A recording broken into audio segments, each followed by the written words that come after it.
ساتھ رہنا ہے۔ عام طور پہ قرآن مجید کی جو آیت بیان کر کے ایک غلط مضمون اور مفہوم لوگ نکالتے ہیں، کہتے ہیں دیکھیں قرآن میں تو لکھا ہے وَاعْتَصِمُوا بِحَبْلِ اللَّهِ جَمِيعًا وَلَا تَفَرَّقُوا، اللہ فرماتا ہے کہ اللہ کی رسی کو مضبوطی سے تھام لو اور فرقوں میں مت بٹ جاؤ۔ تو اللہ تو کہتا کہ فرقوں میں مت بٹ جاؤ، اللہ کی رسی کو مضبوطی سے تھام لو، تو پھر آپ فرقوں کی بات کیوں کرتے ہیں؟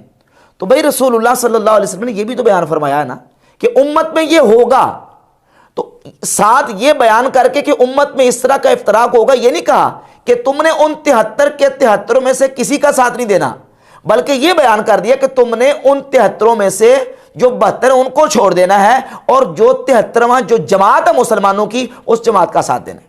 تم پر اس جماعت کا ساتھ لازم ہے، تم نے اس جماعت کو لازم پکڑ کے رکھنا ہے اور تم نے جو مسلمانوں کی بڑی جماعت ہے اس کا ساتھ دینا ہے۔ اب جو مسلمانوں کی بڑی جماعت ہے، جو رسول اللہ صلی اللہ علیہ وسلم کی سنت اور رسول اللہ صلی اللہ علیہ وسلم کے طریقے پر چلے آ رہے تھے، انہی کو کہا گیا اہل سنت و جماعت۔ اہل سنہ والجماعہ یہ جو ٹائٹل ہے یہ باقی گمراہ فرقوں کے مقابلے میں استعمال ہوا، صحابہ کرام سے لے کر تابعین اور تابعین سے لے کر تبع تابعین تک یہ ٹائٹل استعمال ہوتا رہا۔ جہاں تک بات ہے امت کو کہا گیا کہ فرقوں میں بٹ جانا۔ اب قرآن مجید کی یہی آیت لے لیں وَاعْتَصِمُوا بِحَبْلِ اللَّهِ جَمِيعًا وَلَا تَفَرَّقُوا، اللہ کی رسی کو مضبوطی سے تھام لو اور فرقوں میں مت بٹ جاؤ۔ اب دیکھیں قرآن مجید میں دو چیزوں کا ذکر ہے، ایک ہے اللہ کی رسی کو مضبوطی سے تھام لو اور دوسرا اس کے مقابلے میں ہے کہ فرقوں میں مت بڑھ جاؤ۔ فرقوں کے مقابلے میں حبل اللہ اور حبل اللہ کے مقابلے میں کیا ہے؟ فرقے۔ تو فرقوں کے مقابلے میں جو حبل اللہ ہے وہ حبل اللہ کیا ہے؟ رسول اللہ صلی اللہ علیہ وآلہ وسلم سے مرفوعاً اور نبی کریم علیہ الصلوۃ والسلام کے جلیل القدر صحابی سیدنا عبداللہ ابن مسعود رضی اللہ تعالیٰ سے موقوفاً۔ امام طبری نے اسی آیت کی تفسیر میں تفسیر طبری میں سیدنا عبداللہ ابن مسعود رضی اللہ تعالیٰ سے نقل کیا کہ عبداللہ ابن مسعود فرماتے ہیں اس حبل اللہ سے مراد مسلمانوں کی جماعت ہے۔ حبل اللہ سے مراد کیا ہے؟ جماعت ہے مسلمانوں کی۔ اور امام ہبۃ اللہ اللالکائی نے شرح اصول اعتقاد اہل سنہ میں رقم نمبر 147، یہ امام ہبۃ اللہ 418 میں فوت ہوئے، نبی پاک صلی اللہ علیہ وآلہ وسلم سے مرفوعاً اس حدیث کو لے کے ہے کہ صحابہ کرام نے پوچھا ما ھذ الواحدہ، یا رسول اللہ وہ جو 73 گروہ بنیں گے ان میں سے ایک جنت میں جائے گا تو وہ ایک جنت میں کون جائے گا؟ تو نبی پاک علیہ الصلوۃ والسلام نے فقبض یدہ، نبی علیہ الصلوۃ والسلام نے اپنے ہاتھ کو اس طرح مٹھی آپ نے بنا لی، وقال الجماعۃ فاعتصموا بحبل اللہ ولا تفرقوا، آپ علیہ الصلوۃ والسلام نے فرمایا وہ جماعت ہوگی لہذا تم اللہ کی رسی کو مضبوطی سے تھام لو، یعنی جماعت کو مضبوطی سے تھام لو اور فرقوں سے بچ جاؤ، فرقوں میں نہ بٹو۔ تو نبی پاک علیہ الصلوۃ والسلام سے مرفوعاً بھی اور حضرت عبداللہ ابن مسعود رضی اللہ تعالیٰ سے موقوفاً بھی حدیث سے ثابت ہے کہ اس حبل اللہ سے مراد مسلمانوں کی جماعت ہے۔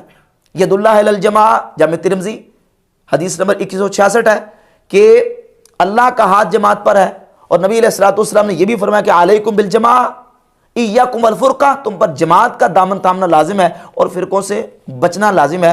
تو ان تمام احادیث سے یہ بات بالکل بحمد تعالیٰ واضح ہوتی ہے کہ اہل السنہ والجماعہ یہ دونوں جو ٹائٹل دونوں الفاظ کے ساتھ استعمال کیے جاتے ہیں، رسول اللہ علیہ الصلوۃ والسلام اور صحابہ کی سنت والے، والجماعہ اور جو مسلمانوں کی بڑی جماعت ہے اس جماعت والے، یہ ان گمراہ فرقوں کے مقابلے میں ٹائٹل صحابہ کرام نے استعمال کیا جو مسلمانوں کی جماعت سے ہٹ گئے۔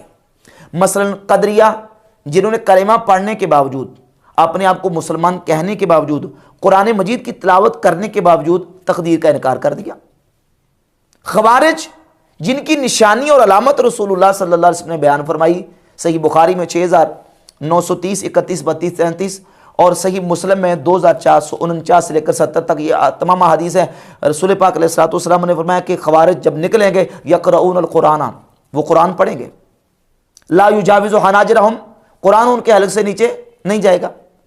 اور سنن ابی داؤد میں الفاظ ہے یدعون الی کتاب اللہ، وہ لوگوں کو اللہ کی کتاب کی طرف بلائیں گے۔ ان کا قصور کیا ہوگا پھر؟ وہ اللہ کی کتاب کی طرف بلائیں گے، قرآن کو پڑھیں گے، یتلون کتاب اللہ رتبا لینا، وہ قرآن کو تر و تازہ انداز میں بڑے مزے کے ساتھ قرآن کو پڑھیں گے، لوگوں کو کتاب اللہ کی طرف بلائیں گے۔ اور سنن ابی داؤد میں الفاظ ہیں کہ لیست قراءتکم الی قراءۃ شیء، وہ اتنا پیارا قرآن پڑھیں گے کہ صحابہ تمہارا قرآن پڑھنا ان کے مقابلے میں کچھ بھی نہ ہوگا۔ اب یہاں یہ سمجھے بات کہ حبل اللہ مسلمانوں کی جماعت، اگر حبل اللہ سے مراد قرآن لیا جائے، حبل اللہ سے مراد جماعت لی جائے، تو قرآن بھی اسی کا پڑھنا مفہوم معتبر ہوگا جو مسلمانوں کی جماعت کے مطابق ہے۔ جو قرآن پڑھ کے صحابہ کرام کو مشرک کہے، جو قرآن پڑھ کے نعوذ باللہ مولا علی رضی اللہ تعالیٰ عنہ کو مشرک کہے گا، وہ قرآن پڑھ کے کیا قرآن صحیح سمجھ رہا ہے؟ کیا اس نے حبل اللہ کو مضبوطی سے پکڑ لیا، تھام لیا؟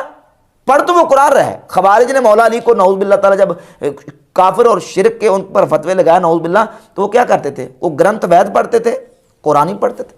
ان الحکم الا اللہ، وہ کہتے ہیں اللہ کے علاوہ کسی کا کوئی حکم نہیں ہے۔